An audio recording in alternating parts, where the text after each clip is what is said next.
Stay till the end for an exciting giveaway. We will only deliver the gift inside Nepal. Greetings to everyone. Today, we are going to discuss the raging topic of Lipulekh Pass. So first, let us uncover some of the facts about Lipulekh. Lipulekh Pass is the first Indian border post to be opened for trade with China in 1992. It allows cross-border trade from June to September. Lipulekh Pass is also the officially agreed BPM border personnel meeting point between Indian Army and People's Liberation Army of China, which helps in diffusing face-offs.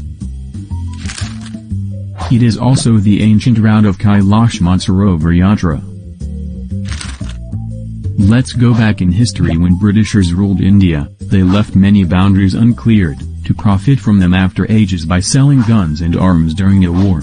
Because everyone knows how profitable war is.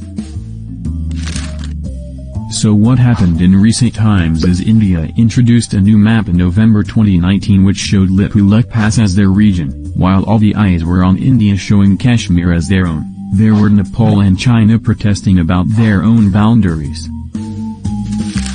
So on 8th of May 2020, Defence Minister of India inaugurates new road in Lipulekh Pass to help the travellers going to Kailash Mansarovar. Before this, the travellers had to pass Tibet and had to go from Sikkim, which would have taken 5 days of trekking, which is reduced to 2 days after the ride. This made the Nepal government very angry. They said even if India wanted to make a road, they should have had a discussion with Nepal about it. To which the government of India responded saying, the area is completely in India and so needed no discussion from Nepal. Things went worse when on 15th May Army Chief of India said, the protest was due to China. 20th of May 2020 Nepal disclosed its new map. Let's see the history behind it. In the 1800s British ruled India, and wanted to expand in Nepal. Then, it was called the Kingdom of Gorkha. Britishers fought the kingdom in the Anglo-Nepalese War of 1814. The war was fought for 2 years and then the Treaty of Sugauli was signed. In the Treaty of Sugauli, Nepal lost Darjeeling and Sikkim, and 2 rivers were used to divide the boundaries. The western border was followed by Mahakali River and the eastern by the Maki River.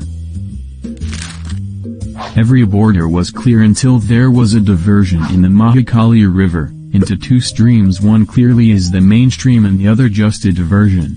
The Britishers realized this and used the main stream as the border. According to that Kalapani, Lipulekh and Limpiadura was given to Nepal.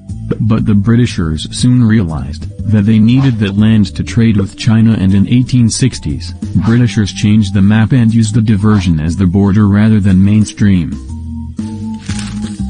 Police didn't argue with it then, as it was a small land with not much of the population. So from 1860 to 1947 things were okay.